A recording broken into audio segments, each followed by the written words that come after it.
Well, Amber, let me tell you, it was getting a little dicey on the Central Line George Little Rock side. I started to feel bad for the cheerleaders. By the time it got up into the 60s, they were doing their jumping jacks and they were counting by fives. And honestly, who could blame them? Because if they did all 70 at once, they might look like the Oregon Duck did this past weekend against Portland State. If you thought we were done here at the Well, you are absolutely mistaken. We are here for the semifinal games, and I'm feeling great. Now, it could be the 200 milligrams of caffeine I just mainlined into my system, or more likely, the two teams we have on both sides of the Class 2A bracket in the semifinal games looking to punch their tickets to the finals. EPJ girls basketball team is sitting at 5-4 in the season. Tonight they face one of their biggest challenges yet, hosting an undefeated Vermilion team. Right now, just do me a favor, pull out your phone, I'm sure you got it with you, and get dialed in. We're going up to Elk Point. For the E-Hawks, the name of the game tonight was run the ball until Pocahontas could stop them. And as far as you could tell from the score, they were really able to stop them. Emmitsburg did not throw a single pass in the second half, and yet they were still able to get the ball down the field almost at will through the entire game. I was able to catch up with Coach Thompson after the game to talk about the E-Hawks brand of football that's helped them be so successful so far this year. That's kind of what we are. If we control the ball, we can control the clock. And we had some penalties that kind of hurt us and set us back, but we were able to overcome it and be able to sustain our drives and put some plays together. And, when we can control the ball like that and have 15, 16, 17 play drives, it benefits us really well. So I was really happy for our guys. The now 4-2 E-Hawks will go on the road and take on Eagle Grove next week. Meanwhile, Pocahontas, they will host Sioux Central. Well, I don't know what more there is to say about the Central Line George Little Rock football team. They go up against a highly ranked opponent, they blow them out. This entire season, their closest margin of victory has been 27 points. And now the entirety of Lyon County is looking forward towards next week when the West Line Wildcats visit Central Line George Little Rock in Rock Rapids. I got a chance to catch up with Coach Eben after the game to talk about that upcoming matchup. Well, what a way to finish out the regular season. West Lyon at home at our place, 1 versus 3 in the state or whatever they are. It's just traditionally a rivalry, and we expect the same thing this year. And it's going to be a battle in Lyon County for the Beef Bowl next week. Not that we're keeping track or anything, but it is only 164 hours and 43 minutes until kickoff in Rock Rapids for that Beef Bowl matchup. Two teams 7-0 on the season. For the top seed in Class 2A, what more could you want out of a football game? The hole for our game of the week. We're going to hop in with less than 2 minutes to go in the first half. West Line on the goal line gives to Jackson Heiser. He plows forward for the score. The Wildcats take a 6-0 lead into the half. To the third now after a Miles Bockham field goal made it 6-3. West Line's on the move again. That gives to Tate Hoff. Come on. That's a grown man. Just runs over a defender and scores another Wildcat TD, making a 10-point lead. And now to the fourth. Wildcats putting the finishing touches on this one. Heiser breaking through tackles, keeps his legs churning, takes a man with him into the end zone and puts an exclamation point on this dub. West Lion spoils Western Christian's homecoming with a 20-3 victory. The Bears coming into tonight 2-2 on the season. Warriors will get things cooking first. Patient run here from Jace Panning. Finds a crease, turns on the Jets, and goodbye. Panning rumbles in to make it an 8-0 Warrior lead. Bears doing their best to answer on their next drive. Dylan Taylor, while falling backwards, heaves up a pass to the end zone, and Carter Cavals dives and somehow corrals the pass for a touchdown. The Bears tie up the game at 8 apiece. For the Warriors, the game plan seemed pretty simple. Get the ball in number 10's hands. Panning, going around the far side, cuts it up the field. That kid could not be stopped all night. Make it 14-8 Crofton. And down by the goal line in the second quarter, Wyatt Tramp crosses the goal line with ease. 22-8 Crofton leads at this point. They went on to win 72-14 is your final. It is finally that time. Saturday marks the first home game for the Siouxland United Semi-Pro Soccer team. They kick off from Memorial Stadium after falling in their first match 2-1 against Duluth. So can they notch their first ever win in their first ever home game? Well, we'll start off early in the first half. Twin Stars get a penalty kick, but Steingrimmer Gunnarsson shuts the door and keeps the game scoreless. Later in the half, Ben Shields on a breakaway. He gets the ball, lines up his shot, puts it on net, but it just sails barely just wide of the goal. We head into the break 1-0 in a 0-0 tie. Less than 90 seconds into the second half, Maglore Makila springs loose in the offensive zone. His shot goes off a defender, off the goalkeeper's feet and in, and Makila breaks the seal and Siouxland FC leads 1-0. That lead was short-lived, however, because just about a minute later, here come the Twin Stars. Chigozie Eneja puts in the equalizer, but Siouxland FC would get the last laugh. They score late in the game, and they get their first win in team history, 2-1 over Minnesota.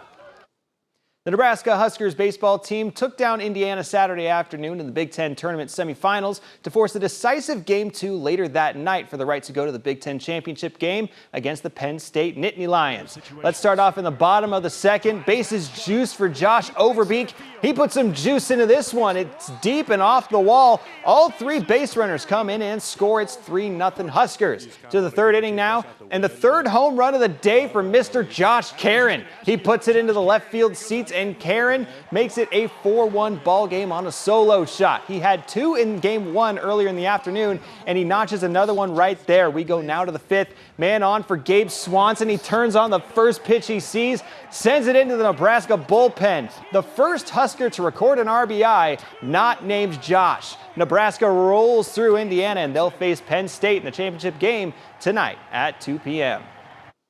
We go now to the high school softball diamond. We've got a battle between two of the top two softball teams in the state of Iowa. And by some stroke of luck, they managed to face off right here in Sioux City. Number 5 West Monona Spartans clashing with number 4 Estherville Lincoln Central. This game was really a rubber match between Riley Yeager and Carly Stengel. Both of them not to be outdone by the other. They are striking out batters left and right. ELC holding a 1-0 lead. Threatening now with a batter, sending a shot right up to Stengel, but she turns to second for one. Throw back to first is in time for two, and the Spartans keep it a 1-run contest. But eventually something's got to give. Evelyn Nath finds a gap in the Spartans defense, brings in a pair, and then Kara Schiltz with 2 runners on, goes back up the middle, brings them in to keep padding that ELC lead. They go on to take this one 5-0 over West Monona. And the Boyden Hull Rock Valley Nighthawks at 1-2 on the year, taking on 3-0 Woodbury Central. Kicking off in the first inning, Wildcats up 1-0.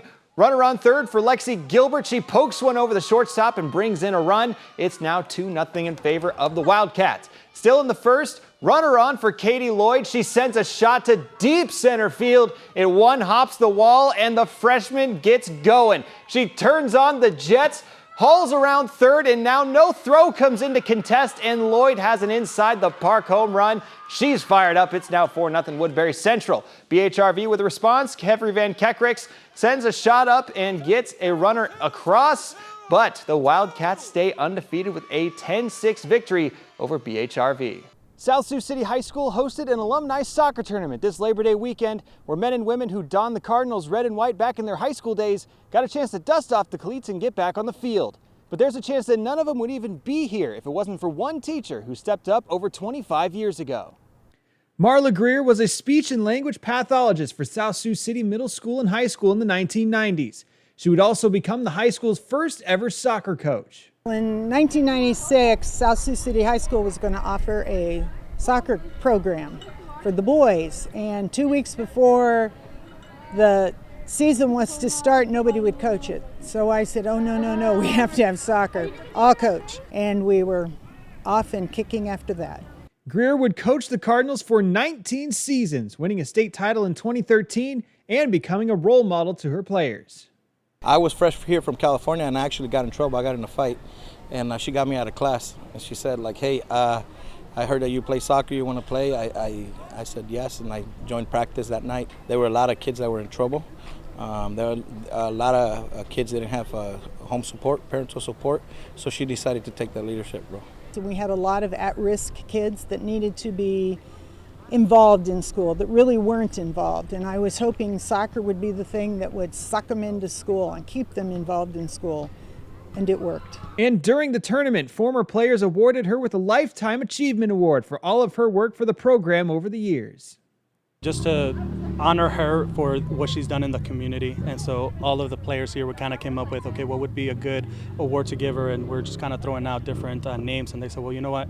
It's a Lifetime Achievement Award. With everything she's done, you know, she deserves to have a Lifetime Achievement Award. And that's what we went with, yeah. Although she retired in 2015, Greer's legacy is still impacting high schoolers today. 5 of the 6 high schools in the Sioux City Metro have soccer teams coached by her former players. It is so fun to go on a soccer field and see so many of my former players are out there coaching, or they're sitting there cheering their children on, and they're very involved, and that's, to me, worth $1 million. Now, what if I told you one of the most dominant athletes to come out of Sioux City in recent years hasn't been doing most of his training in a typical gym like you might expect, but rather right here in a suburban neighborhood on the north side?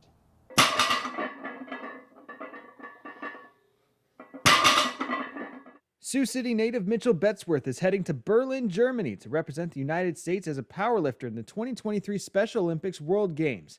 Betzworth was able to qualify for the World Games after a stellar performance in the USA Championships in 2022. I started as a photo model. I do the fast, base, and deadlift. I do fast, I do recovery, base, real 5, and my deadlift 435 pounds. The 8-time gold medalist and 10-time state champion powerlifter has been training year-round for competitions, and he even got a chance to meet his Team USA teammates in San Antonio, Texas for training. We have nine powerlifting in 22, and all main athletes doing is to 100 athletes is to USA. And to do the lift deal, he do how weights to do, the training. The Sioux City Knights planned on giving Mitchell a send-off before he headed out to Germany, but an illness in his family kept him at home, so the Knights came to him.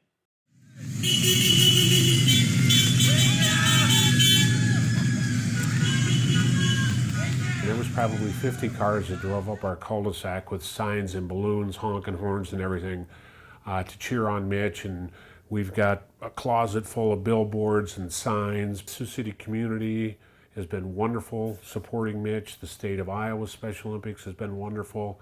We couldn't ask for anything more. The 2023 Special Olympics World Games will kick off June 17th with live coverage on ESPN streaming services. Injuries definitely take a toll on an athlete's physical health, and the road to recovery can be a long one that takes a toll on their mental health as well. One of the more common season-ending injuries that we hear about is a tear of the anterior cruciate ligament, or the ACL. That's this little ligament right here in the middle of the knee. I spoke with a couple of football players at local colleges to see how a season-ending injury like this and the road to recovery that follows can affect their physical and mental health. Briarcliff linebacker Brett Tinker and Northwestern wide receiver Tanner Scouten are both working to get back on the field after suffering torn ACLs. In 2023, Tinker, who was following a season where he was named second team all-conference and finished with one of the best defensive seasons in school history, was out for the year after getting injured during a practice. Probably the first quarter of the first game, I was like, I don't really want to be here. Like, I kind of just want to go sulking, But then I realized that's not what a good teammate is. And Scouten, who just won a national championship with Northwestern a year earlier, could only watch as his teammates played for a second title after tearing his ACL in the first game of the regular season. It's pretty killing inside when you have to see your buddies playing for a national championship and you can't be out there. I spoke with sports psychologist Dr. Josephine Combs on the effects injuries like this can have on athletes and the physical and mental struggles that can come with them. Sometimes athletes can experience a mental block or just an increased anxiety or fear of whatever situation it was that they got hurt in. That can certainly spread and make the return harder. Dr. Combs went on to say that staying involved with the team can have a great positive effect when recovering. You can get down on yourself and kind of stride away from the game itself, but you always got to stay active into the game, stay involved with the team. You're kind of that leader on the sideline now. You're talking with the younger guys, keeping them into the game and helping them with different play calls and reading different coverages. Once they're cleared to play physically, a mental hurdle they may have to get past is the lingering memory of the injury. You have this body part that just all your life has done its job and you don't think about it much. Then you have this basically forced timeout that usually also comes with a lot of pain. So that, raises awareness. So now you're thinking constantly about it and it kind of starts taking up this huge space in your life where it wasn't before. The mental aspect, just finding a way to trust it again, trust your knee, trust your cutting, spring ball was really good for me this year because I was able to kind of pick and choose which ones I can do, just get in there and kind of get over that mental barrier without actually putting myself in harm's way. Throughout the months of extra work and post-surgery physical therapy, a support system and driving force are crucial to keep on track. Just this team that we have right now, we got a lot of good guys here. We're going to have something special coming next year. So there's absolutely nowhere else I'd rather be. I want to be a part of that. Both Tanner and Brett hope to be ready to go once the 2024 football season starts up. In years past, we've been giving you RAGBRAI coverage from the perspective of spectators. But this year we decided for the 50th anniversary to do something a little different, a little special. We're going to give you the perspective of the riders. Today's ride started bright and early at 5 o'clock in the morning. After a quick dip of the tires in the Missouri River, it was off to Kingsley. But this route let the riders know right away that this was not going to be an easy ride. About 10 miles into the trip. Just a PSA for anybody who says Iowa is flat. No, it's not. And today's ride wasn't without its surprises. I even got to see a celebrity on the route. Hi, Bigfoot. I'm a big fan. He was just being shy. Didn't say anything back, but that's okay. Onward to Kingsley. Pulled in around 7:30 a.m. after about 2.5 hours of non-stop riding, where it was time to get a breakfast burrito and refill for the next leg. Water bottles refilled just outside of Kingsley. Spirits, I say, are uncrushably high. From Kingsley, it was 2 quick stops. First, a 15-mile ride to Washta, then just 5 miles from Washta to Quimby. It was during these stops that people recognized me from KTIV. I even got a gift. So we got to Washta, and a guy just comes up to me and hands me a free U of I headband. I mean, what was I gonna do, not take it? I hold no allegiance to U of I or Iowa State, but I mean, I'll take free stuff. And from Quimby, it was a 22-mile stretch to get into Storm Lake, and at 2 o'clock on the dot, I rolled in and completed the first day of RAGBRAI. Listen, it's been a long day, so I figured I could just finish my report here from the hammock. Be sure to tune in 5, 6, and 10 o'clock for day 2 coverage of RAGBRAI. We're going from Storm Lake to Carroll. Reporting from Storm Lake, Connor Trett, KTIV News 4.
Come on.